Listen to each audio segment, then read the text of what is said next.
राहुल गांधी बार बार हिंदू विरोधी, देश विरोधी और देश के प्रधानमंत्री को क्यों टारगेट करते हैं? क्या राहुल गांधी को लगातार हार मिलने से वो बौखला गए हैं? क्या राहुल गांधी का सपना सपना ही रह जाएगा या आने वाले दिनों में बन जाएंगे देश के प्रधानमंत्री? आइए जानते हैं पूरा कि आखिर राहुल का क्या है इरादा।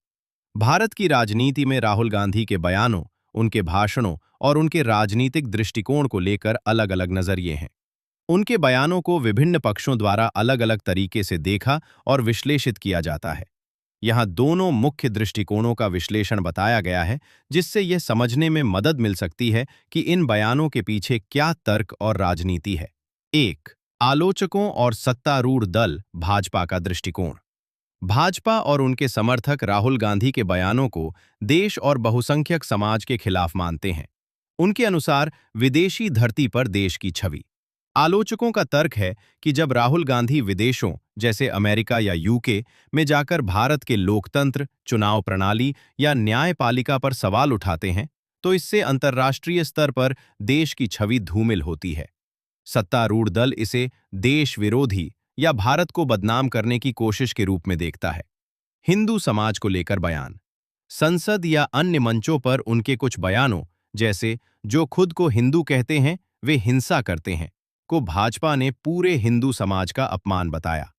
आलोचकों का मानना है कि वे तुष्टीकरण, अपीजमेंट की राजनीति के तहत बहुसंख्यक समाज को टारगेट करते हैं, ताकि एक विशेष वोट बैंक को साधा जा सके। प्रधानमंत्री पर व्यक्तिगत हमले। चौकीदार चोर है या पनौती, बेईमान जैसे शब्दों के इस्तेमाल को आलोचक राजनीतिक मर्यादा के खिलाफ और प्रधानमंत्री पद की गरिमा को ठेस पहुंचाने वाला मानते हैं। 2. राहुल गांधी और कांग्रेस पार्टी का दृष्टिकोण।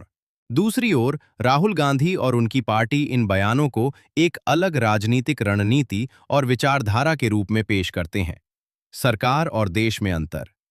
राहुल गांधी का तर्क है कि वे भारत देश या उसके नागरिकों की आलोचना नहीं करते, बल्कि वे प्रधानमंत्री नरेंद्र मोदी, भाजपा और आरएसएस की नीतियों की आलोचना करते हैं।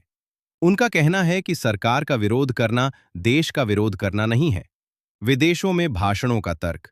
कांग्रेस का मानना है कि वे विदेशों में रहने वाले भारतीय समुदाय, डायस्पोरा और बुद्धिजीवियों से संवाद करते हैं। वहां वे भारत में लोकतंत्र की स्थिति, बेरोजगारी और संस्थाओं, इंस्टीट्यूशंस की निष्पक्षता पर अपने विचार रखते हैं, जिसे वे देश के भविष्य के लिए जरूरी बहस मानते हैं। हिंदू धर्म पर स्पष्टीकरण। राहुल गांधी ने अपने बयानों पर सफाई देते हुए कहा है कि उनका निशाना पूरा हिंदू समाज नहीं, बल्कि भाजपा की हिंदूवादी राजनीति या हिंदू दक्षिणपंथ है।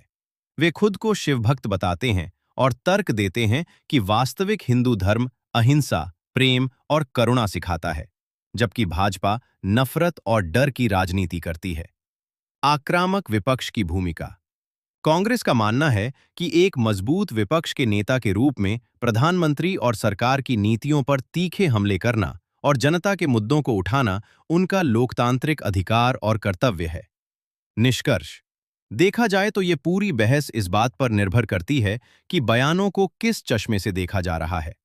जहां एक पक्ष इसे राष्ट्रहित के खिलाफ और समाज को बांटने वाली राजनीति मानता है, वहीं दूसरा पक्ष इसे लोकतंत्र को बचाने और सत्ता पक्ष को घेरने की एक आक्रामक राजनीतिक रणनीति के रूप में देखता है। देश की हर खबर के लिए आप हमारे चैनल को फॉलो व सब्सक्राइब जरूर करें, ताकि आपका सपोर्ट से हमारा मनोबल बढ़ सके। धन्यवाद। मिलते हैं अगले वीडियो में।